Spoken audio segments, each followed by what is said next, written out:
इस वक्त मेरे साथ में श्रीमद् जगत गुरु दत्तात्रेय आचार्य जी महाराज मौजूद है। आज इस मंदिर के महत्व के बारे में जानते हैं महाराज जी से। महाराज जी, मंदिर के महत्व के बारे में बताएं आप, और साथ में अपना परिचय भी दीजिए। नमस्कार दर्शकों, आप देख रहे हैं RFT न्यूज। हरियाणा प्रदेश के जनपद गुरुग्राम के पटौदी इच्छापुरी के अंदर भगवान दत्तात्रेय की कृपा दृष्टि से भक्तगण जो भी इस दिव्य दरबार में आकर अपनी अर्जी लगाते हैं, उन सभी भक्तों की मनोकामना पूर्ण होती है और जो भी भक्त भगवान दत्तात्रेय की शरण में आता है उसके सभी कष्ट दूर हो जाते हैं। इस दिव्य मंदिर में चारों धाम विराजमान है। इस दिव्य मंदिर के दर्शन करने से चारों धाम की यात्रा हो जाती है पूर्ण। मिश्रा जी, ये मंदिर अपने आप में ना अद्वितीय है। ये मंदिर भगवान नारायण को और दत्तात्रेय को समर्पित है। इसमें चारों धाम हैं, बद्री धाम, जगन्नाथ, रामेश्वर, तिरुपति बालाजी, द्वारकाधीश और 24 अवतार। इधर भगवान दत्तात्रेय के साथ उनके जितने भी अवतार हैं, सारे अवतार यहाँ मौजूद हैं। ये समझिए कि एक तरह से गिरनार ही है। भगवान दत्तात्रेय का जो प्रमुख स्थान वो गिरनार है, और यहाँ पे गिरनार का स्थापित पत्थर भी है। इसका महत्व ऐसा है कि इसका दर्शन करने के बाद शायद ही कोई तीर्थ बचता हो कि आदमी को उसका पुण्य ना मिले। ये आपने अभी, मैंने पहले देखा मंदिर के अंदर की एक पत्थर लाए, और वो कब से पत्थर लाए जो रामेश्वरम जी से लेके आए, कब लेके आए आप? इसको कम से कम 7 वर्ष कम से कम हो गए।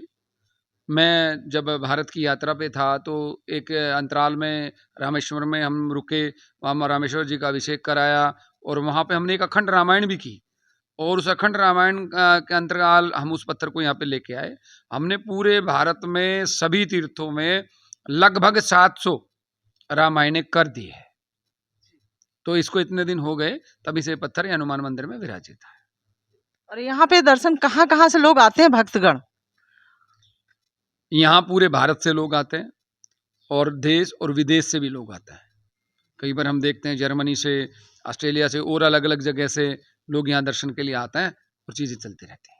महाराज जी, मैंने सुना है कि जो है यहाँ पे जो भी भक्त आते हैं उनकी पहले ही आप सब कुछ जान जाते हैं, वो कैसे? देखो, मैं तो आपको बताना चाहूंगा कि मनुष्य केवल मनुष्य मात्र होता है, ईश्वर ही परम सत्ता है। मैं जानता हूँ ये मेरे गुरु का आशीर्वाद है। मेरी दीक्षा भगवान दत्तात्रेय से हुई, वो सब जानते हैं, और वो आने वाले आगंतुक की सारी चीजें हमें बता देते हैं, और वो ही समाधान बताते हैं। अगर वो किसी समस्या से ग्रसित है तो समाधान भी वही देते हैं और बातें भी वही बताते हैं। कब से आपको कैसे प्रेरणा मिली, थोड़ा कुछ इसके बारे में बताएं।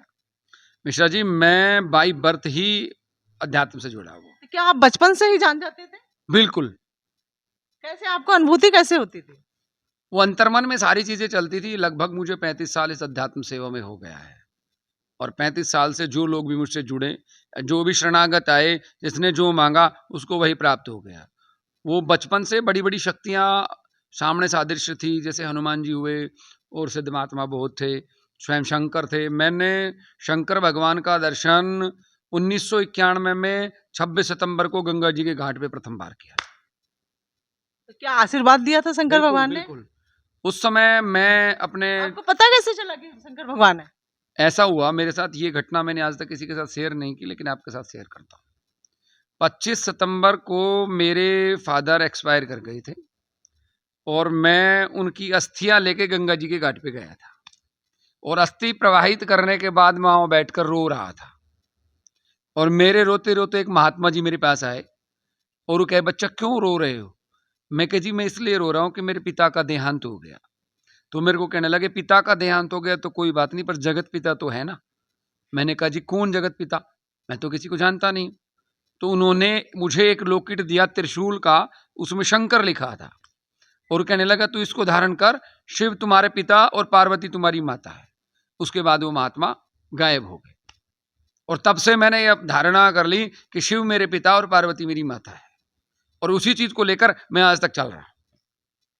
फिर आपके अंदर वैराग्य कैसे जागा और कब जागा? बस धीरे धीरे जहां जहां भी मुझे आवश्यकता पड़ती गई, भगवान शंकर हनुमान जी के जरिए मुझे मैसेज भेजते गए। शंकर को, मैं कभी शंकर को पूछता हूँ ना, तो मुझे लगता ही नहीं वो देवता है। मैं रियलिटी बताता हूँ। मेरे को यही नहीं लगता कि मैं किसी देवता की पूजा कर रहा हूँ, मुझे यही नहीं लगता कि मैं भगवान की पूजा कर रहा हूँ, मुझे ऐसा ही लगता है कि मैं एक पिता की पूजा कर रहा हूँ। वो मेरी अलग ही अनुभूति है, उनके साथ मेरा बॉन्डिंग अलग ही है। और इसको आप देख लो 1991 से कितने वर्ष हो गए, लगातार ही है। और पहले भी थी, आज भी भगवान नए नए रूपों में चमत्कार दिखाते हैं।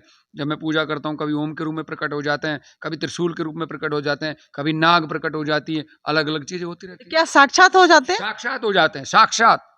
ये नहीं जो सामने वाले लोग हैं वो भी सारी चीजें देखते हैं। अभी हमारे दूसरे वाले आश्रम में तो एक नाग का जोड़ा बेचारे 7 दिन मेरा इंतजार करते रहे। ये मतलब कि कहाँ कहाँ आश्रम है आपके? हमारा एक आश्रम गुड़गांव में, एक आश्रम सोना में, एक आश्रम पटौदी में, एक आश्रम सिलचर में, और एक कोटपुतली में हमारी लैंड पड़ी है, और भविष्य में होगा हमारा आश्रम। तो यहाँ भक्तगण जो आते हैं उनकी सभी मनोकामना पूर्ण होती है? यहाँ आए हुए किसी भी आदमी को आज तक मैंने खाली जाते नहीं देखा है, चाहे उसने कुछ मांग लिया। अगर वो भक्त बन के आता है तो झोली भर के लेके जाता है, और अगर अहंकार लेके आता है तो अहंकार तुड़वा के जाता है। धन्यवाद, आपने गुरुजी आरएफटी न्यूज़ से बात किया। बहुत बहुत धन्यवाद आपका भी मिश्रा जी।